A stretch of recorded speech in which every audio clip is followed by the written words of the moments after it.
By the time you were a decade into writing the Rebus series, with The Hanging Garden and Set into Darkness, I imagine he spoke to you in a pretty intuitive voice by then as a lead character. Yeah, yeah. I think, the early books were The Apprenticeship. And by the time I got to Black and Blue, which is a much meatier book, a much longer book, a much more complex book, The Apprenticeship was over. That book won the Gold Dagger. It was shortlisted for the Edgar in America. It was my breakthrough book. And after that, yeah, I was more confident. I was making a bit more money. I thought, okay, I can make a go of this. I still wasn't hitting the top 10, but I was selling enough to get by. Um, Hanging Garden was based on a true story. A place we were living in France, and near us was a place called Oradour, where an atrocity had taken place towards the end of World War II, and I used that as the backdrop. Again, weirdly, I thought, how can I write about this from an Edinburgh perspective? Oh, I know, I'll have a guy living quietly in Edinburgh who might have been involved in this atrocity. And then, like, when the book was published, it turned out there was a suspected Nazi war criminal living quietly in Edinburgh, who had been investigated by a TV documentary, and he was about to sue them. And I think he was thinking about suing me as well. But luckily for me, he died of old age before he could. So yeah, there was all of that stuff going on. I felt confident about Rebus by then. I didn't know, I've never known what he looks like, but I knew the inside of his head. I think I had his voice, his mannerisms. I knew he drank at the Oxford Bar, a real bar where I also drink. He would still be living in Arden Street in Edinburgh, even though it's mostly students who live there, not cops. Um, I gave him some various family permutations. A brother came and went, his wife and his daughter came and went.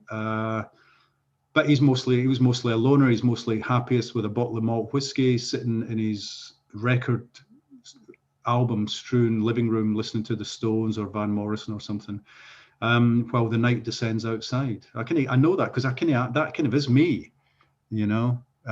Put me in a room with a hi-fi system and a bottle of whiskey, and I'm happy.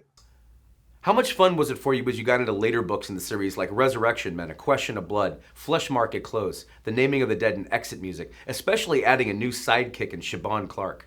Yeah, I mean, I'd given Rebus sidekicks, and then I thought, no, he's not really a sidekick kind of guy. He's a real loner. But then I thought, no, he really needs someone to bounce things off, and the reader needs someone to be asking him the questions they want the answers to. And Siobhan Clark arrived on the scene. Siobhan Clark arrived, and I'm not exactly sure why, but she was there, and I thought, well, it's a young woman. That's going to be interesting for him as a kind of older, cynical guy. She's college educated. She's born in Scotland but brought up in England, so she's actually got an English accent, which again makes her a little bit different. So there's quite a lot for for me to play with in their relationship. And she's got her own way of doing things. She is not a maverick. She's not an outsider. And she knows that if she is, then she's not going to progress through the ranks of the police. So it's a bit of a double-edged sword being closely linked to Rebus, because he can drag you down. But she tries to teach him that there's more than one way of looking at the world. Rebus really sees the world in a binary way, black and white, good and evil. Once someone's a villain, they're always a villain. Whereas Siobhan she's more like me. She's more liberal in her views and her politics and everything else, and she's trying to teach Rebus that there's a much more nuanced way of looking at the world. That people can change, that people can come out of jail and not reoffend, etc., etc.